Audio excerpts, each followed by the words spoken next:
Qué bueno que podamos estar juntos. Como saben, hemos estado hablando en esta clase sobre la Iglesia Apostólica y estamos estableciendo, ¿cierto?, los puntos importantes acerca de lo que es una Iglesia Apostólica. Empezamos con ciertas definiciones y estuvimos por buenas clases. La pastora también estuvo dando un buen grupo de estas clases, donde pudimos ver lo que ha sido el contexto histórico de cómo se ha ido desarrollando y cómo después de, por ejemplo, Martín Lutero aparece en la Iglesia Apostólica y llegamos al momento de los años 1900, cuando aparece el movimiento del Espíritu Santo, aparecen los movimientos proféticos de los maestros, de los evangelistas, hasta el mover apostólico profético. Y estamos en un momento donde mucha gente habla de iglesia apostólica, pero a veces estamos hablando sin un entendimiento bíblico de lo que es una iglesia apostólica, sin conocer que es una iglesia apostólica y simplemente porque creemos que es un título más. Pero la Biblia es clara y específica en lo que refiere a lo que es una iglesia apostólica. Y con esto quiero que vayan en su material, los que tienen el material, a la página, sería la página 23, creo que es la única página que voy a tener en común con ustedes.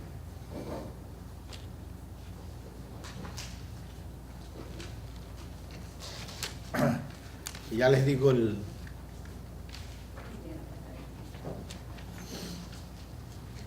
y donde la pastora estuvo hablando de lo que era ella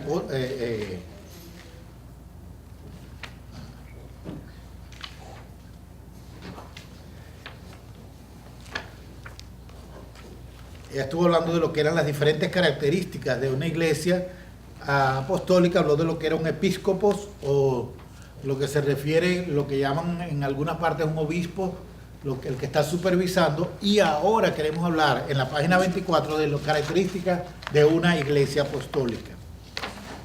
Y para entrar en este tema, el libro de Hechos es bien claro y bien específico, pero me gusta, es la gran comisión en el libro de Mateo, capítulo 28. Quisiera que ahí fuéramos, no está en la palabra, pero quisiera que fuéramos a la gran comisión que se nos describe en el libro de Mateo 28, del verso 17 en adelante. 28, del 17 en adelante. La mayoría de los predicadores se empiezan en el verso 18. A mí me gusta empezar en el verso 17 y ya les explico por qué. Y de aquí quiero dar inicio a lo que sería la clase de hoy. Entonces quiero que vayamos al libro de Mateo, capítulo 28,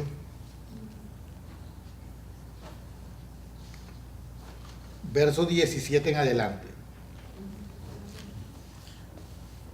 Verso 17 dice así: y cuando le vieron, le adoraron, pero algunos dudaban. Y Jesús se acercó y les habló diciendo: toda potestad me es dada en el cielo y en la tierra. Por tanto, id y haced discípulos a todas las naciones, bautizándolas en el nombre del Padre y del Hijo y del Espíritu Santo, enseñándoles que guarden todas las cosas que les he mandado. Y aquí yo estoy con ustedes todos los días hasta el fin del mundo. Amén. Padre, en el nombre de Jesús venimos delante de ti. Señor, te damos gracias porque nos permites ver en tu palabra las características de la iglesia que tú estás enviando a traer a cumplimiento tu voluntad en la tierra. Padre, en el nombre de Jesús te pedimos que sea tu Espíritu ministrando a cada uno de nosotros y que podamos, oh Dios, ser edificados en tu palabra. En el nombre de nuestro Señor Jesucristo. Amén. Cuando estudiamos este pasaje de Mateo, quiero que lo vean porque empieza en el verso 17, dice que vinieron y le adoraron. Y esta parte todo está bien. Están los discípulos, toda la gente viene, ven a Jesús y le empiezan a adorar. Están reconociéndole como Dios, como Señor, como alguien que está por encima de todas las cosas.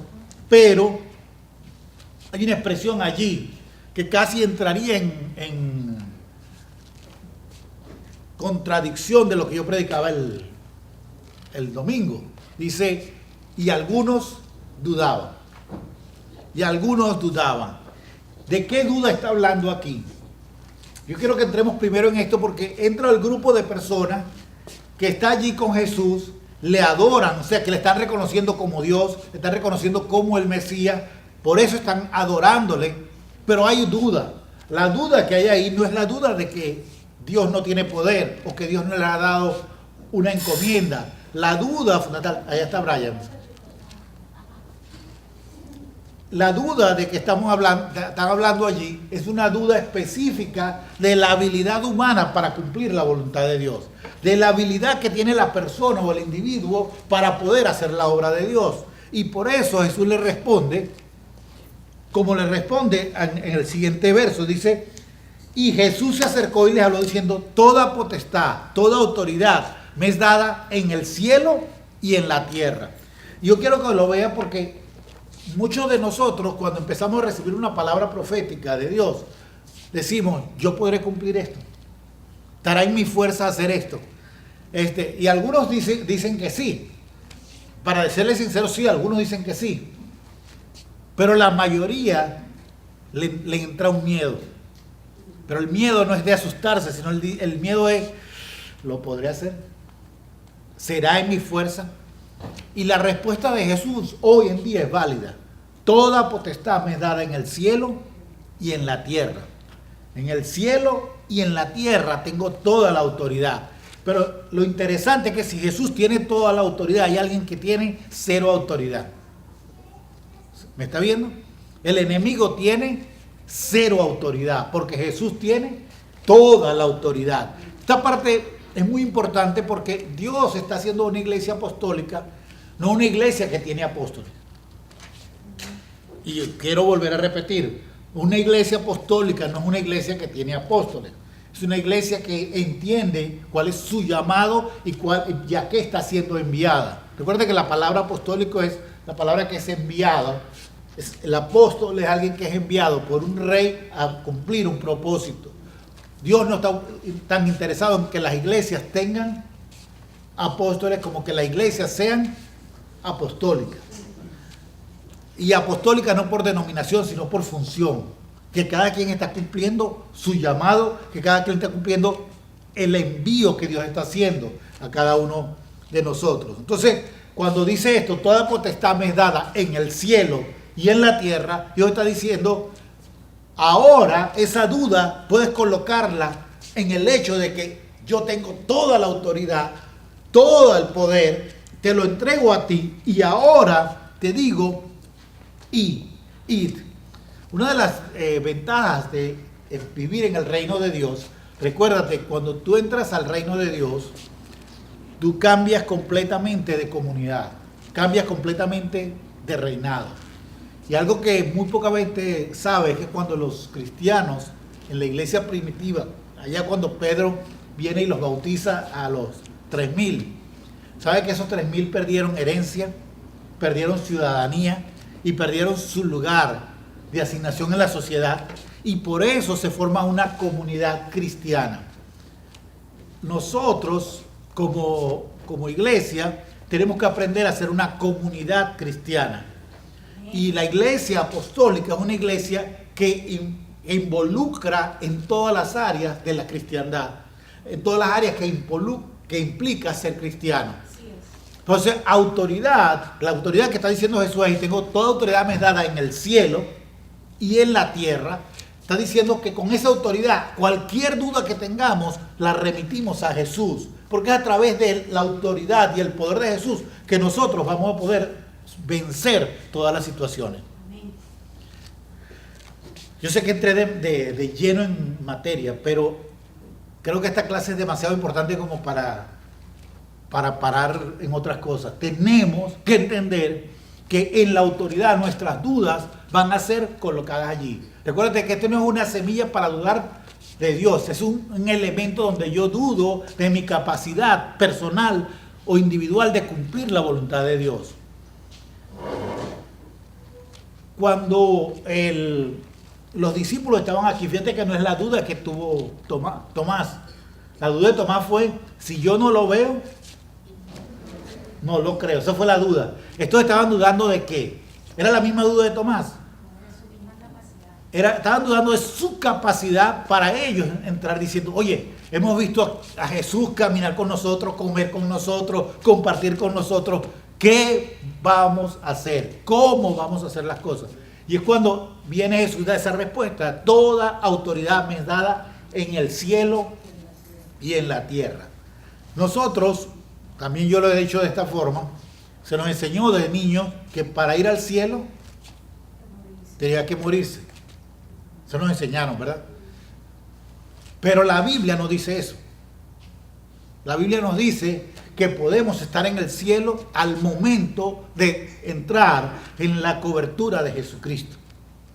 Porque dice que Jesucristo está sentado a la diestra de Dios Padre en los lugares celestiales.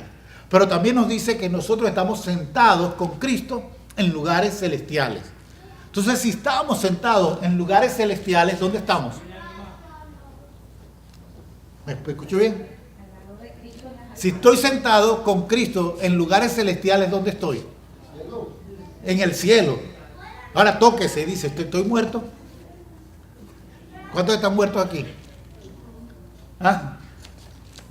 No, ¿verdad?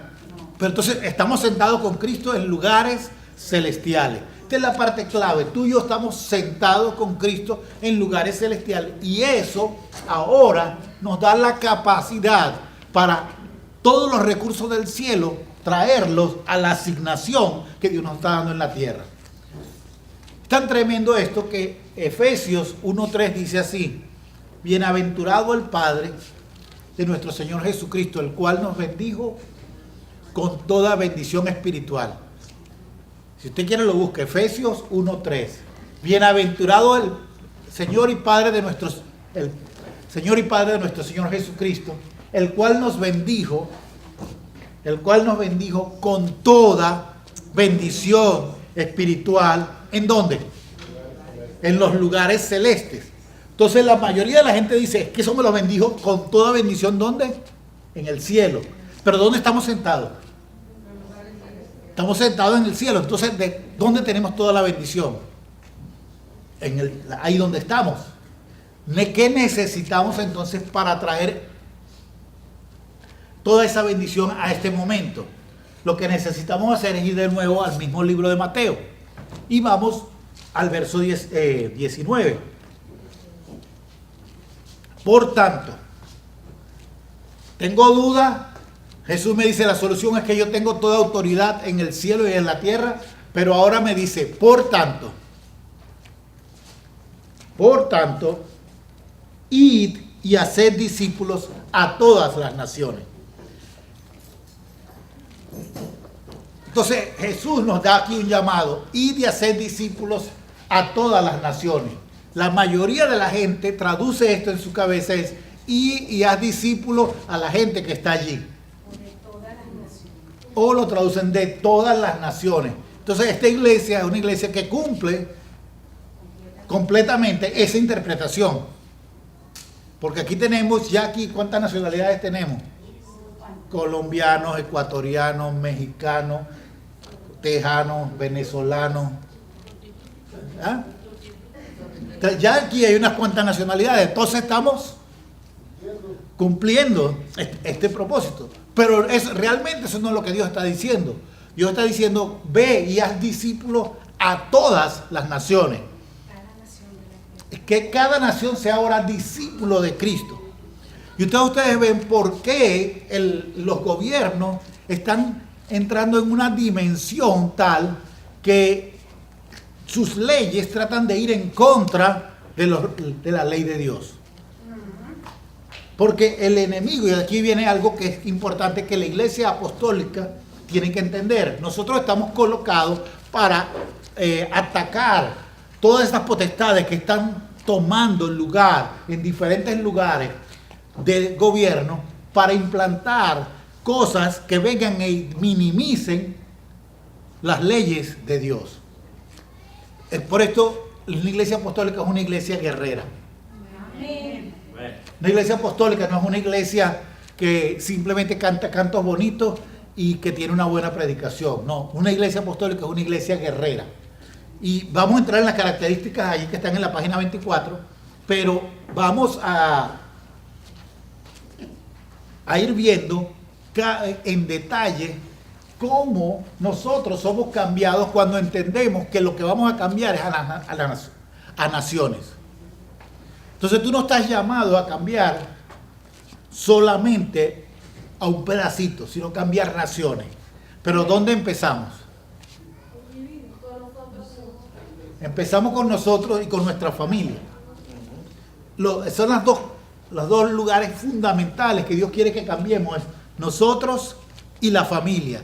Pero después tenemos que pasar de nosotros a la familia a la comunidad donde estamos. ¿Cuántos de ustedes son buenos vecinos?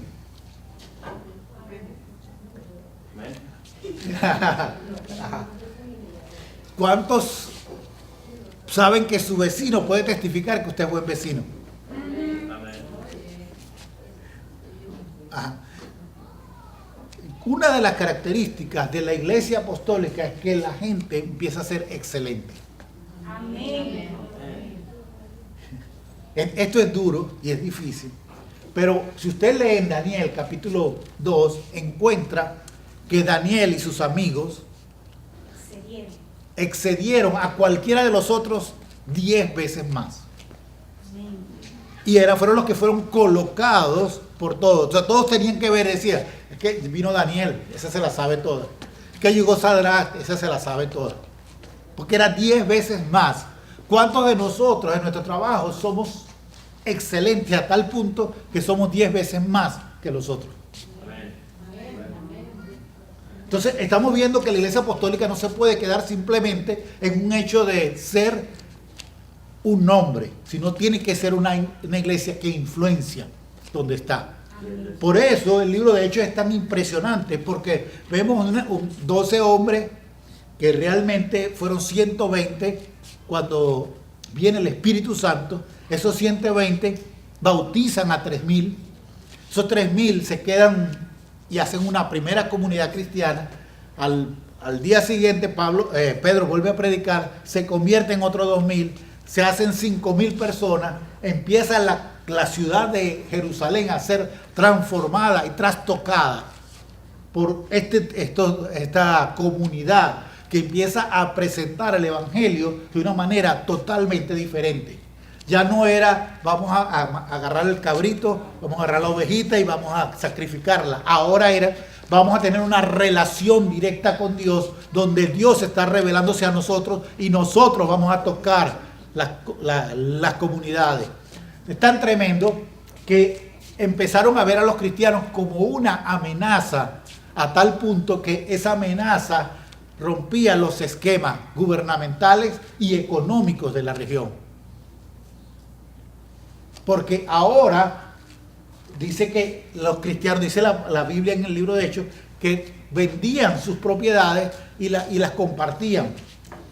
Muchos de nosotros no entendemos que lo estaban haciendo era porque ya ellos estaban obligados a salir de su comunidad y entrar a una nueva comunidad que se llamaba en ese tiempo los del camino.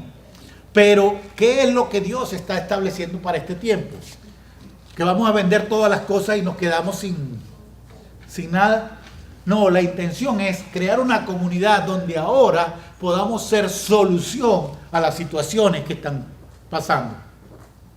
El principio no es que ahora yo vengo y vendo todo y lo traigo aquí a los pastores para que los pastores repartan un poquito entre todos. Eso no es la solución, porque eso no produce nada. La solución es que ahora entre todos empecemos a ver soluciones a las situaciones que están pasando y vamos creando y generando empleos, por ejemplo. Vamos generando empresas. ¿Cuántos de nosotros podríamos pensar que de aquí a 2 años nosotros tengamos un banco? ¿Ah? ¿Verdad? Oye, no tenemos ni $1 millón entre todos juntos, pero si nos las proponemos, ¿verdad que dentro de poco tiempo podríamos tener un banco? ¿Y por qué tener un banco? Porque ¿cuál es el grave problema que tenemos en este tiempo? La deuda, ¿verdad? Las tarjetas de crédito. Podríamos entonces empezar a generar esto. Y usted dice, ¿eso tiene que ver con iglesia apostólica? Por supuesto. porque la Iglesia Apostólica crea un cambio. Y si nosotros empezamos a hacer un modelo para la economía, creando un banco, a los pocos días van a empezar a venir aquí los banqueros y preguntar, ¿cómo hicieron ustedes para crear este banco? ¿Qué pasó con esto? Entonces el mundo empieza a ver que hay un modelo eficiente y efectivo para trabajar. Una de las cosas que necesitamos implementar es, por ejemplo, una medicina real. Uno de los grandes problemas que hay en la medicina en Estados Unidos es conocida como un comercio. Ir a arreglar los dientes es quedarte endeudado por 3 años. Quedarse endeudado y uno tiene que decirle, bueno, ¿cuánto me cuesta el ojo? ¿Verdad? Entonces, cosas así. Estamos en un momento donde necesitamos que la medicina llegue a un punto donde cambie. Entonces, la Iglesia Apostólica tiene que ofrecer una solución en esto. No es solamente el poder de Dios. Yo creo y creemos en la sanidad divina. Amén. Y oramos por los enfermos y los vemos sanarse. Pero también tenemos que ofrecer una solución a la comunidad cuando necesita una solución efectiva para esto en una sociedad donde se ha comercializado algo que debería ser un servicio público. Seguimos viendo, entonces, id a todas las naciones y hacerlas discípulos de Cristo. ¿Qué hizo Cristo en la tierra? Miren, les voy a mostrar. Cuando Cristo vio un enfermo, ¿qué hacía? Cuando veía un endemoniado, ¿qué hacía? Cuando veía que había hambre, ¿qué hacía? Cuando había una tormenta, ¿qué hacía? ¿Qué es lo que vamos a enseñarle a las naciones? Exactamente lo mismo. Estamos viendo, entonces, ¿qué es lo que hace la Iglesia Apostólica? Tenemos una comisión que es imposible. Y a mí me gusta, por eso casi siempre que yo hablo de pongo de fondo musical la canción de Misión Imposible. Porque es imposible que nosotros hagamos eso, ¿sí o no? Pero cuando vemos que Dios dice ir y hacer discípulos, nos está dando una orden y la orden la está dando el rey. Y hay una característica interesante cuando el rey da una orden, que cuando da esa orden, él nos da la capacitación y viene la habilitación divina para nosotros poder hacerlo. Entonces, es imposible en mi fuerza. Y ahí la duda entra, pero ahora cuando yo veo que el Espíritu Santo está sobre mi vida, está en mi vida y está conmigo, yo sé que puedo avanzar. Y como hacía Moisés tuvo una preparación tremenda. Después, 40 años con las ovejas, le quitaron hasta la forma de hablar. Y entonces tuvo que buscar a Aarón para hablar. Pero ¿por qué Moisés? Le voy a hacer esta pregunta. ¿Por qué Moisés podía entrar sin problema al palacio de Faraón? Porque era el hermano de Faraón. Ya me respondió la que sabía, pero... Sí, la maestra no responde. No, es que eso es muy obvio. Bueno, por eso que quería que lo vieran. Porque él era el hermano de Faraón, ¿verdad? Era el hermano adoptivo. ¿Sí o no? ¿Cuántos sabían que Moisés era hermano de Faraón? Y entra sin problema, y lo habían enseñado a hablar, en egipcio de paso, para que fuera, porque Moisés fue preparado para ser gobernante, para ser un faraón, porque él fue educado exactamente igual al otro. Él no podía tomar el lugar de Faraón, pero iba a tener un puesto de altura dentro de los egipcios. Pero ahora, él se había ido 40 años con las ovejas y hasta se le olvida cómo hablar. Que dice, Dios, dame alguien que hable por mí. ¿Sí o no? Pasa ya, pero entra sin ningún tipo de tropiezo a Faraón. Y ahí empieza a dar los decretos. Dios quiere que tú y yo empecemos a entrar a sitios donde tenemos que ir y empezar a dar los decretos. Amén. Por ejemplo, les voy a decir esto. Hemos estado diciéndole y está dándose el papelito para que usted vaya a internet y meta y ahí vote y le diga no a esta regla. Pero miren lo que está pasando. El día que fue Corea al hearing, el 75%, vamos a ponerlo, el primer número, eran de la comunidad que estaba a favor de que se implante esta ley. 25% solamente en contra. Pero empezaron a darse secretos, muy temerosos, pero se empezaron a dar allí. Una de las cosas que pasa, según el testimonio que me da Corey, es que el abogado se confunde en plena presentación. Exactamente. Y el abogado dice, cuando le hacen una pregunta, le dicen, entonces, ¿por qué no hacemos los baños unisex? No, eso no se puede. Pero lo interesante es que el grupo que estaba sentado, la instrucción que le di fue, empecemos a orar por confusión sobre él para que se confunda lo que está diciendo. Entonces encontramos que hoy aparece, o ayer apareció, que tenían hoy otro hearing porque están todos confundidos. Y lo único que se ha hecho es ir a dar una oración, un decreto allá. Estamos hablando de algo que está aconteciendo ahora y cómo la iglesia apostólica puede hacer la diferencia dando los decretos en el lugar donde los debe dar. ¿Es necesario que vaya esté un apóstol allá? No, pero es necesario que esté una iglesia apostólica. Amén. ¿Me está entendiendo? Por eso es que nosotros no necesitamos que estén haciendo un apóstol aquí todos los días. Pero sí necesitamos una iglesia que esté decidida a caminar en lo apostólico. Que decidida a que el Espíritu Santo venga sobre ella y con la investidura de poder del Espíritu Santo trastoque todos los poderes de una comunidad. Amén. Jerusalén fue trastornada a tal punto que el día que Pedro y Juan ven al cojo, al paralítico, y le dicen, en el nombre de Jesucristo, levántate y anda, eso creó un revuelo en toda Jerusalén. Un milagro crea un revuelo a tal punto que los ponen presos. ¿En dónde usted ha visto que por usted hacer bien lo ponen preso? ¿O no es así? Lo pusieron preso por sanar a una persona. Y sanarla bien, porque la persona quedó saltando, brincando y glorificando a Dios.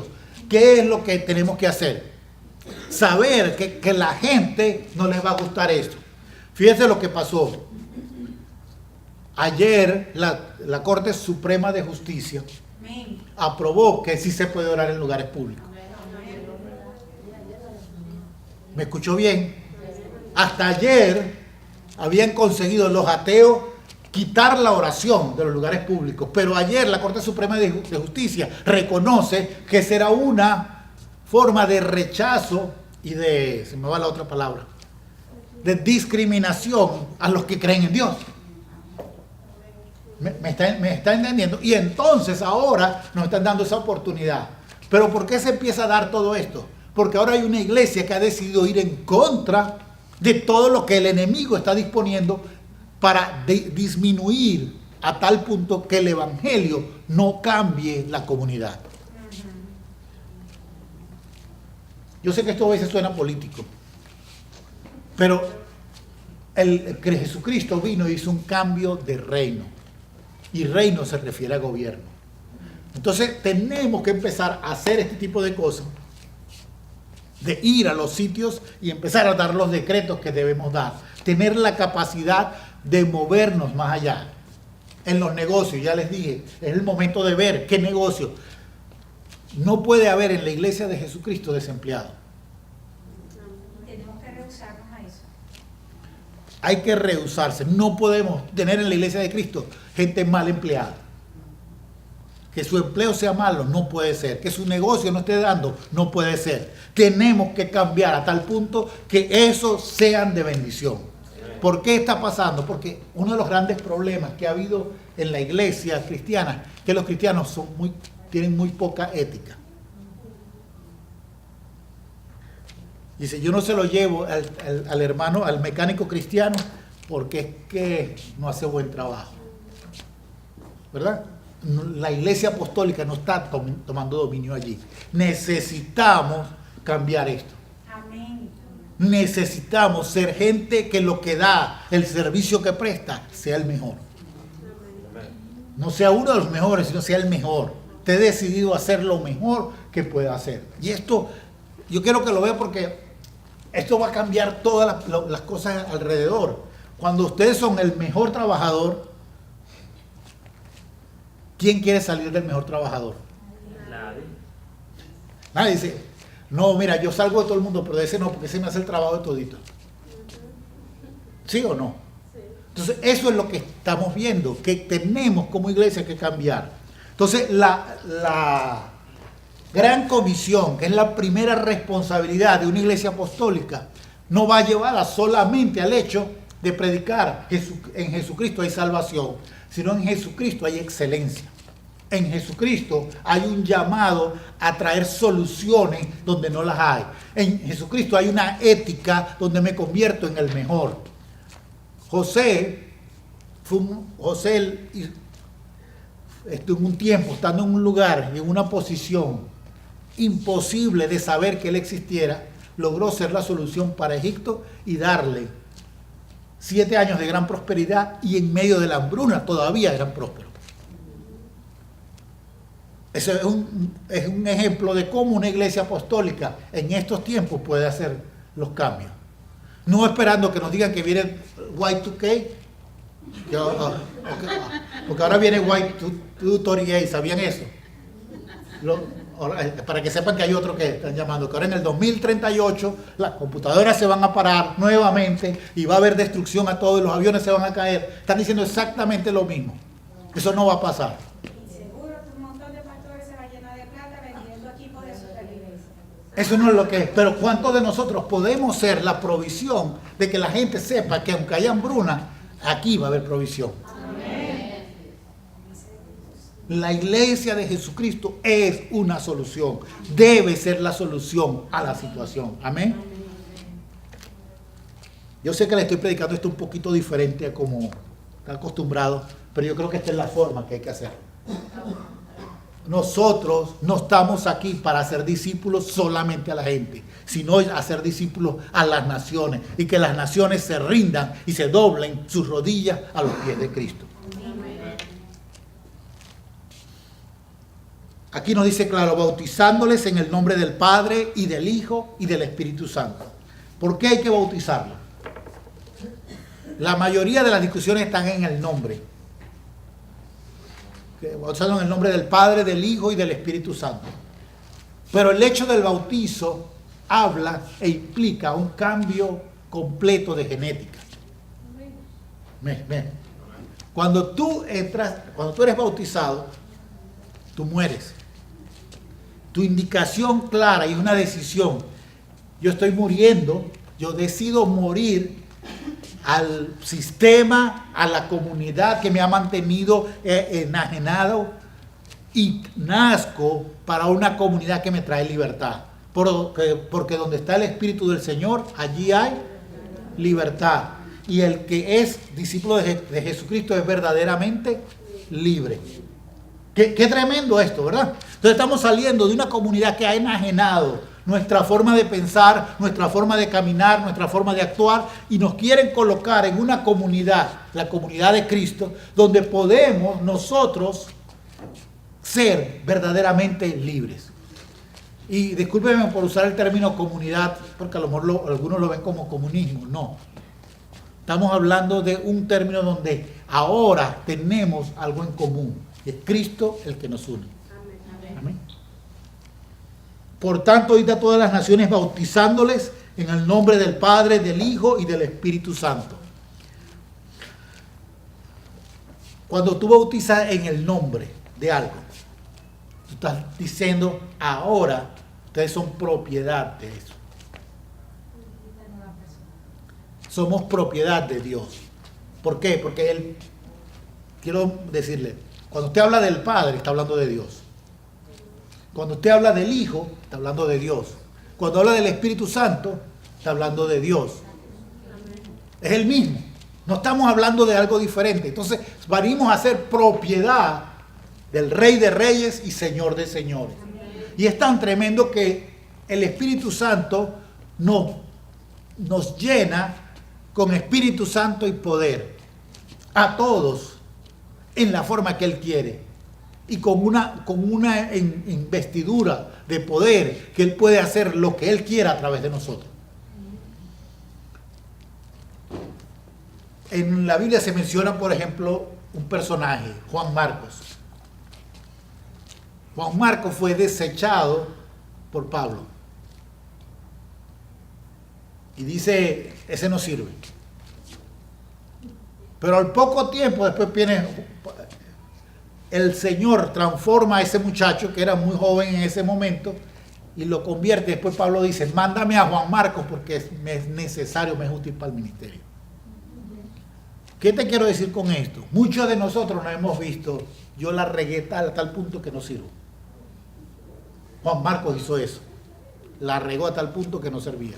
¿Qué pasó? Después, el mismo Pablo, que fue el que lo mandó para su casa, le dijo, no me sirve. Ahora le dijo, tú me sirves.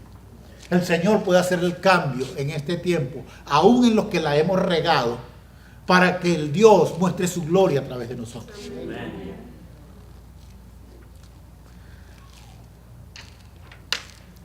¿Y cómo lo vamos a hacer? Por tanto, id y hacer discípulos a todas las naciones, bautizándolos y enseñándoles.